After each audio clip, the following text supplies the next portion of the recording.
시청자 여러분 안녕하십니까? 여도은입니다. 네, 안녕하세요. 최인입니다. 네, 머니네버 슬립으로 미증시 먼저 좀 확인을 해보도록 하겠습니다. 3대 지수는 모두 올랐습니다. 물론 러셀 2000 지수가 좀 하락하긴 했지만 그동안 일주일 그리고 지난주 이제 금요일 그리고 블랙 먼데이에 하락했던 분을 대부분 만회하는 뉴욕 증시 움직임이었는데요. 시장의 반등에 있어서는 사실 이번 주에 변동성이 여전히 남아있기 때문에 그 반등이 계속해서 유지될 것인가에 대해서는 아직까지는 좀 확신하기는 어려운 구간이 진행하고 있습니다. 이번 주에는 CPI, PPI 발표가 예정돼 있고요. 또 지난주 시장을 끌어올렸던 실업수당 청구 건수, 신규와 또 연속 실업수당 청구 건수가 발표가 되기 때문에 그 부분도 함께 체크해 보시길 바랍니다. 지수 마감부터 좀 정리해 드리도록 하겠습니다. S&P 500 지수는 0.47% 올랐고요. 5,340선 회복을 했고 나스닥 지수도 0.5% 오르면서 16,700선 회복, 그리고 다우 지수는 강보합권 정도 유지하면서 39,400선을 유지했습니다. 네, 빅스 지수부터 보도록 하겠습니다. 지난주 초에는 경기 침체라는 공포가 떠오르면서 빅스 지수가 65까지 치솟는 흐름을 보여주기도 했었는데요. 네. 경기 침체 완화 쪽으로 다시금 포커스가 맞춰졌죠. 지난 금요일에 14.38% 떨어지면서 20선까지 빠르게 안정세를 취하는 모습이었습니다. 미국 경제가 여전히 견조하다라는 분석이 나와준 거고요. 빅스 지수가 완화된 만큼 시장에 파란불도 더 진해져 갔습니다. WTI도 76달러 선에서 마무리가 됐는데요. 오름세를 계속 이어갔던 국제유가가 지난주 상승으로 4주 연속 그 하락세가 멈췄습니다.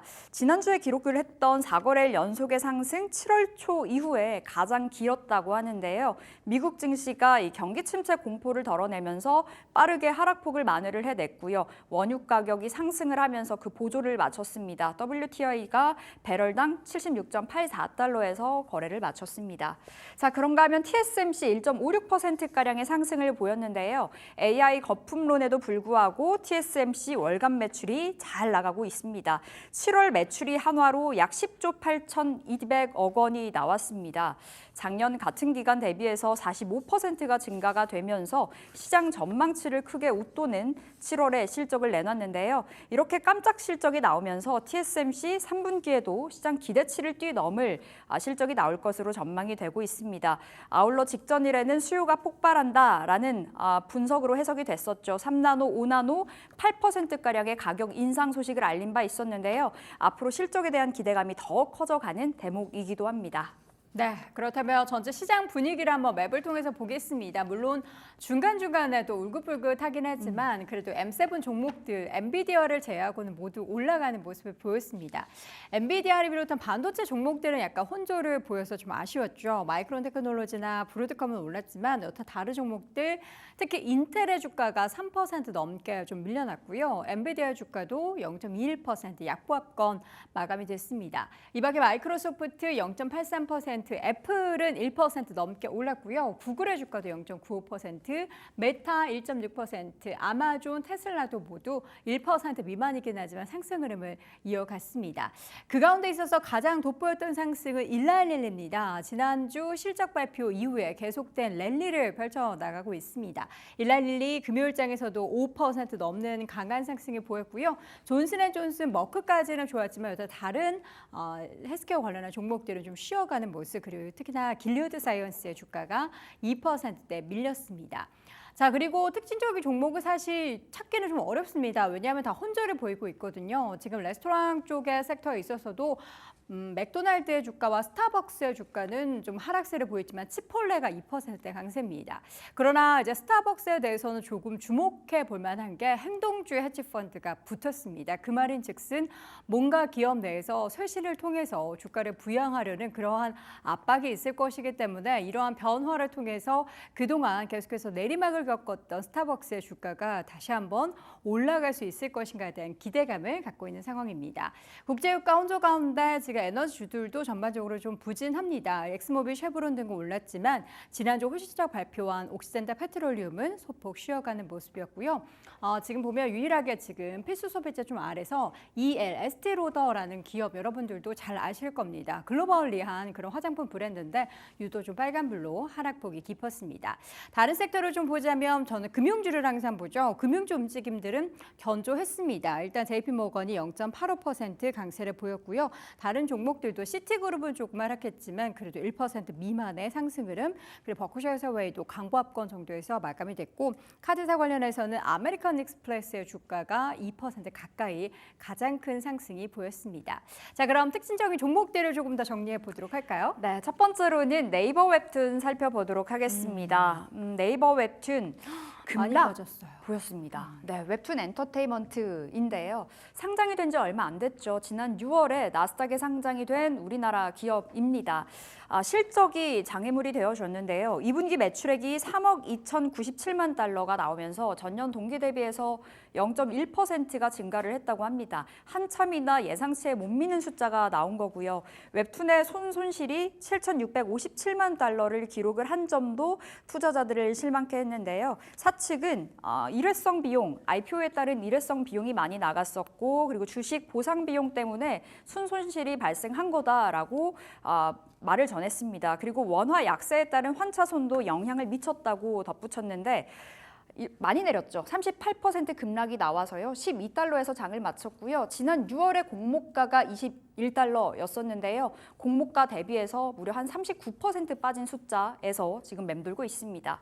자, 두 번째로는 스윗그린 보도록 하겠습니다. 주가 강세 보여줬습니다. 샐러드 전문점이라고 보시면 되겠는데요. 실적이 주가 상승에 힘을 실어줬습니다. 2분기 매출이 1억 8,400만 달러를 기록을 하면서 예상치를 웃돌았고요. 연간 매출 전망치를 6억 7천만에서 6억 8천만 달러로 제시를 하면서 예상치 이상으로 그 가이던스가 제시가 됐습니다. 그러면서 주가 무려 33%가 넘게 올랐습니다. 뛰어 올라갔죠. 35달러에서 스윗그린 마무리가 됐습니다. 그리고 세 번째로는 엘프뷰티 보도록 하겠습니다. 엘프뷰티 또한 실적이 정말 좋았습니다. 1분기 실적이었는데요. 견고한 실적 그리고 연간 전망치도 상향 조정을 했는데 주가는 내렸습니다. 14%의 급락으로 장을 마쳤고요.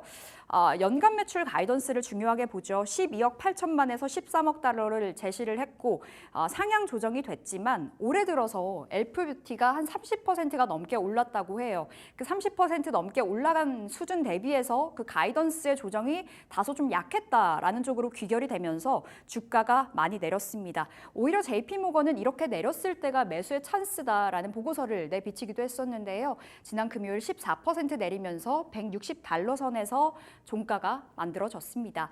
자, 마지막으로는 익스피디아 보도록 하겠습니다. 세계 최대 온라인 여행사 그 플랫폼 익스피디아죠. 그 직전일에 실적 발표가 됐었는데 실적이 정말 좋았습니다. 월가의 예상치를 웃돌았었고요. 2분기 매출이 36억 달러를 기록을 했다라는 소식이었습니다.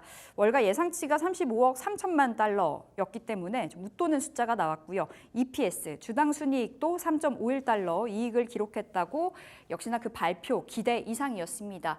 주가가 급등했습니다. 10% 넘게 올라가면서 익스피디아 130달러 선 올라간 채 마무리가 됐습니다. 자, 이렇게 네 가지 특징주 살펴봤습니다. 네, 이어서는 오늘 뉴욕 증시 전반적인 자세한 상황을 확인해 보도록 하겠습니다. 오늘도 머니네버슬립 이유림 팀장과 함께 확인해 보시죠. 어서 오세요. 안녕하세요. 네, 반갑습니다. 자, 미국 주식 관련한 프리미엄 콘텐츠를 여러분께 제공해드리고 있는 머니네버슬립, 좀 더 자세한 이야기가 궁금하신 분들은 유튜브 검색창에 머니네버슬립을 검색해 보시기 바랍니다. 자, 오늘도 시장의 포인트부터 한번 좀 확인을 해보도록 할까요?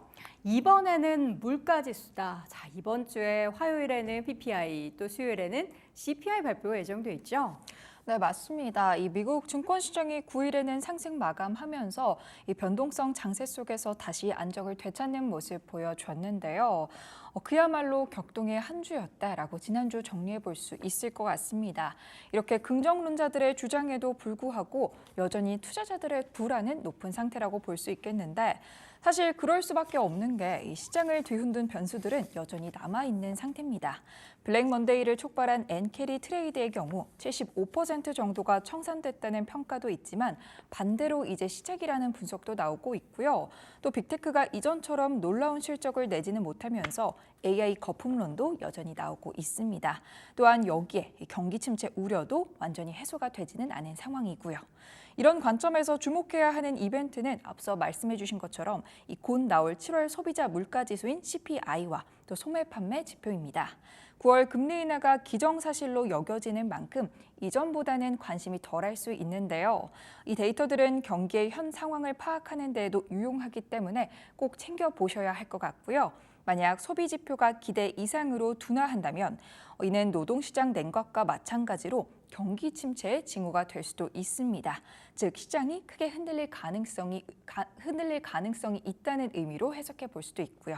이외에도 월마트, 홈디포 등이 실적 발표를 앞두고 있는데 이 두 기업의 실적은 미국의 소비 현황을 짐작할 수 있는 간접적 데이터로 여겨지기도 하기 때문에 이 역시도 잘 살펴볼 필요가 있겠습니다. 네. 자, 오늘도 한입뉴스를 통해서 시장 전반적인 이슈들 확인을 해볼 텐데요. 첫 번째 한입뉴스는 테슬라 이야기입니다. 억소리 나오는 차, 테슬라가 최저가 사이버 트럭의 주문을 중단했다라고 합니다. 버전별로 가격대가 조금씩 다른데요. 대신에 이번 달부터 10만 달러 억대의 그 버전을 추가했다라고 하죠. 가격 변화에 따른 사이버 트럭 생산과 또 판매의 영향은 어떻게 나타날지가 주목이 된다라고 하는데 비싼 차를 왜 출시를 했는지도 궁금한데요. 자세한 이야기 들어볼까요? 네, 지금까지 테슬라의 사이버 트럭의 가장 저렴한 버전은 6만 1,000달러에 판매가 됐었습니다. 테슬라가 이 트림의 사이버 트럭의 주문을 중단하고 대신 10만 달러 버전을 추가했다고 하는데요. 일론 머스크는 과거 사이버 트럭을 연간 20만 대 생산할 것이라고 말하면서 이 차량에 대한 예약이 100만 건에 이를 정도로 인기를 끌 것이라고 말한 바 있었습니다. 이런 가격 변화가 추후 사이버 트럭의 생산 및 판매에 어떻게 영향을 미치게 될지 체크해 볼 필요 있겠습니다. 네, 첫 번째 그 사이버 트럭 소식입니다. 사실 지금 이제 많이 출고가 되지는 않지만 주문이 굉장히 많이 밀려 있는데 저가 차량의 판매를 중단을 하고 주문을 중단하고 고가 정책을 펼치고 있는 테슬라 얼마나 또 매출이나 영업이익단에 영향을 미치게 될지 주목해 보겠습니다. 자, 두 번째 소식 한입뉴스로 확인을 해볼까요? AI 비서를 제공한다라는 얘기인데요. JP모건 이야기입니다. 전 직원에게 AI 비서를 제공한대요. 이메일이나 리포트 작성 등 AI 업무를 서포트해 준다라고 하는데 굉장히 또 매뉴얼적인 그러한 답변을 또 답장을 할 수 있는 그런 서비스겠죠. 직원들의 생산성을 향상시키고 얼마나 효율화가 높아질지 기대를 하고 있다라고 합니다. 자세한 이야기 들려주시죠. 네, 미국의 4대 은행 중 한 곳이죠. 이 JP모건에서 전 직원에게 AI 비서 서비스를 제공하기로 했다고 합니다. 이 프로그램의 이름은 LLM 스위트인데요. 오픈 AI의 대규모 언어 모델을 기반으로 소프트웨어가 설계되었다고 하고요. JP모건의 직원은 약 6만 명에 달하는데 이메일이나 리포트를 작성하는 업무 등에서 AI가 이들의 업무를 돕고 있다고 합니다. JP모건은 AI 발전이 직원들의 생산성 향상을 가져올 수 있을 것으로 기대하고 있으며 이 AI 비서를 통해 직원들은 더 높은 가치를 창출하는 업무에 집중할 수 있도록 도울 것이라고 강조를 했습니다. 네. 자, 이어지는 세 번째 한입뉴스 확인해 보겠습니다. 메타 관련한 이야기입니다. 요구를 수용할게요. 그 어디에서의 요구냐? 바로 튀르키예 정부에서의 요구였는데 인스타그램 금지가 됐었는데 요걸 또 해지한다라고 합니다. 과거에 인스타그램에 이제 튀르키예 정부와의 마찰이 있었는데 그 콘텐츠 관련한 요구를 정부에서 했었고 인스타그램이 여기에 대해서 수용을 하겠다라고 이야기를 했습니다. 관련한 내용이 뭔가 봤더니 한이의 추모 게시글을 삭제했던 게 주요 원인으로 꼽히고 있습니다. 자세한 이야기 들려주시죠. 네, 튀르키예 정부가 인스타그램에 대한 금지를 해제하기로 했습니다. 인스타그램 측이 정부의 콘텐츠 관련 요구를 수용하겠다 약속을 했기 때문인데요.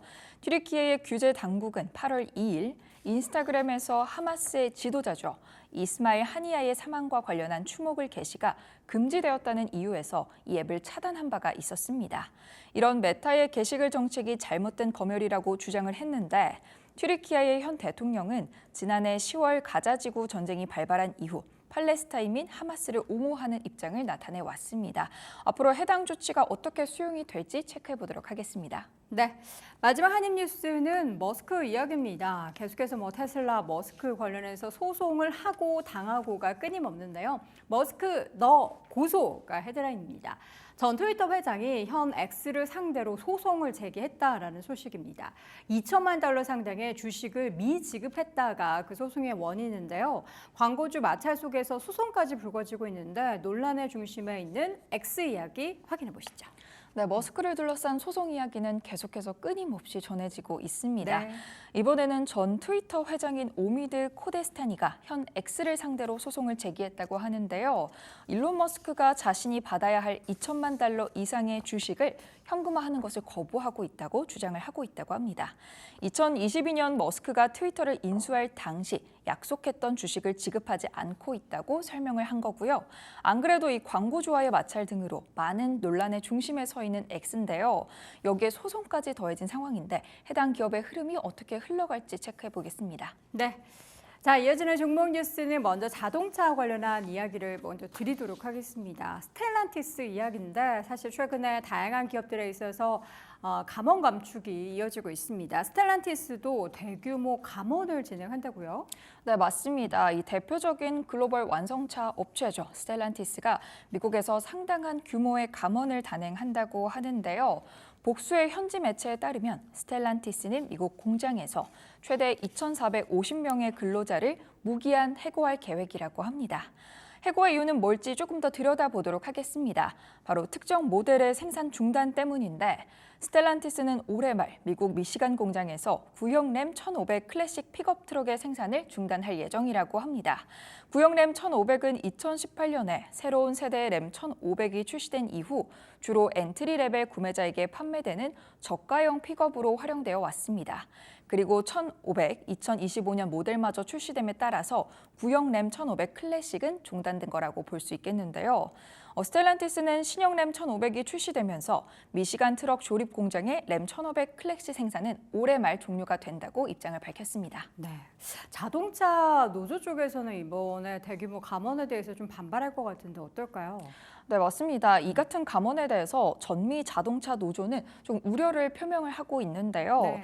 노조 회장은 스텔란티스의 CEO에게 한때 위대한 미국 기업이었던 스텔란티스에게 수치스럽고 부끄러운 인물이라며 강도 높게 비난에 나섰고요. 수천 명을 해고하면서 자신의 급여는 56%나 올렸다고 지적을 하기도 했습니다. 하지만 또 스텔란티스의 감원은 해당 CEO에게 있어서 하나의 과제이기도 합니다. 2021년 1월 피아트 크라이슬러와 프랑스 PSA 그룹 간 합병을 통해서 이 스텔란티스가 설립된 이후에요. 타바레스 CEO는 비용 절감 임무를 수행해 왔기 때문입니다.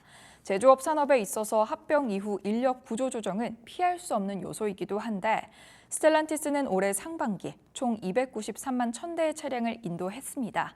이는 전년 동기 대비 11.9% 감소한 수치라고 볼 수 있겠고요.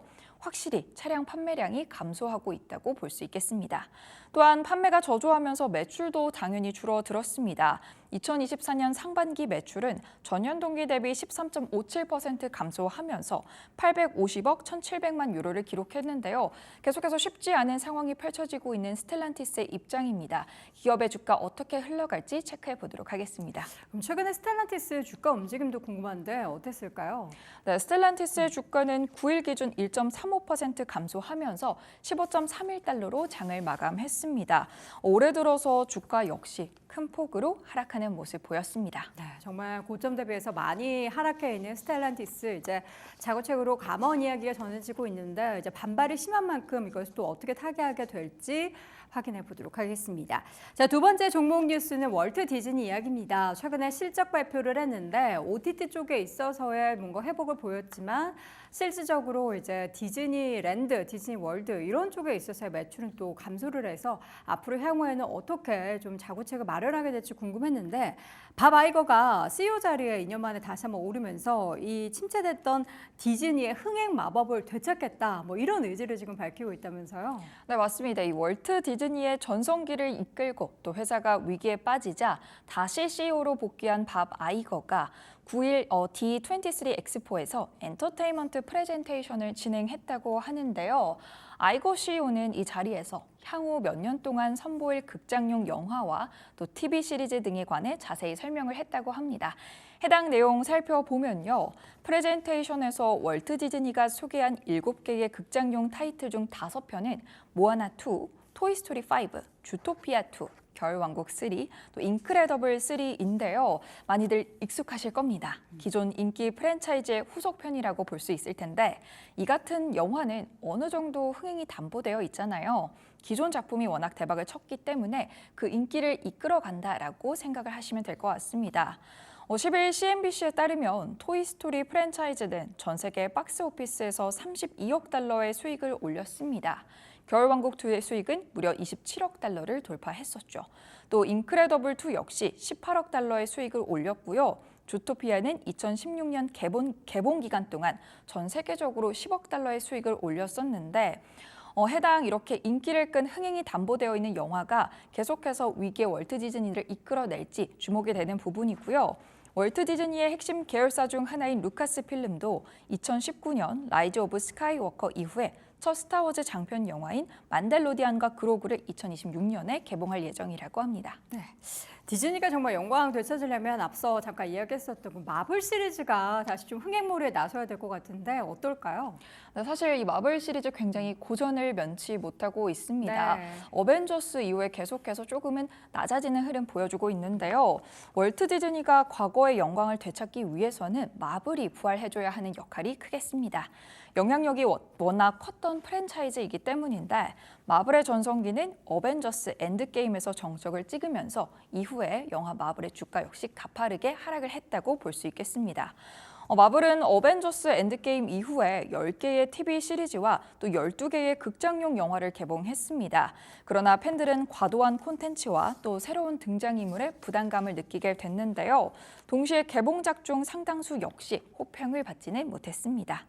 월트 디즈니는 여기에 따라서 이 선택과 집중 전략을 펼칠 것으로 보여집니다. 자사의 스트리밍 서비스인 디즈니 플러스를 위해 제작하는 이 시리즈 수를 제한하고 대형 스크린에 집중할 계획이라고 하는데, 즉 전 세계를 휩쓸던 전성기의 마블을 재현하겠다는 월트 디즈니의 입장입니다. 네.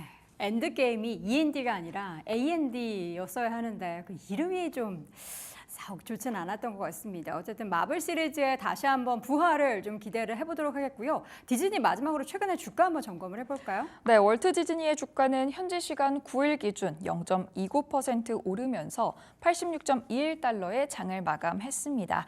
하지만 최근 6개월 동안 이 기업의 주가는 하락 곡선을 그리고 있는데요. 밥 아이거 CEO가 위기에서 월트 디즈니를 다시 한번 구해낼 수 있을지 계속해서 체크해 보겠습니다. 네. 디즈니 같은 경우에는 코로나 팬데믹 시기에 사실 OTT도 막 시작할 때였고, 그리고 디즈니랜드 같은 테마파크가 부진을 겪으면서 굉장히 주가도 그렇고 매출도 그렇고 좋지 않았습니다. 최근에는 실적 발표 내용을 보면은 OTT 쪽에 있어서의 확실한 회복세, 컨텐츠 관련해서는 나타나고 있지만 영화 쪽에서, 그러니까 기존의 디즈니가 참 잘했던 마블 시리즈를 비롯한 영화 관련해서는 아직까지는 좀 미비한데, 또 최근에는 또 다양하게 영화도 흥행몰이를 하고 있다라고 하니까 마블 시리즈의 복귀 한번 기대해 보겠습니다. 자, 이렇게 해서 오늘 머니네버슬립 이유림 팀장 함께했습니다. 고맙습니다. 네, 머니네버슬립은 프리미엄 미국 주식 컨텐츠를 여러분께 매일매일 제공해 드리고 있습니다. 좀 더 자세한 이야기가 궁금하신 분들은 유튜브 검색창에 머니네버슬립을 검색해 보시기 바랍니다.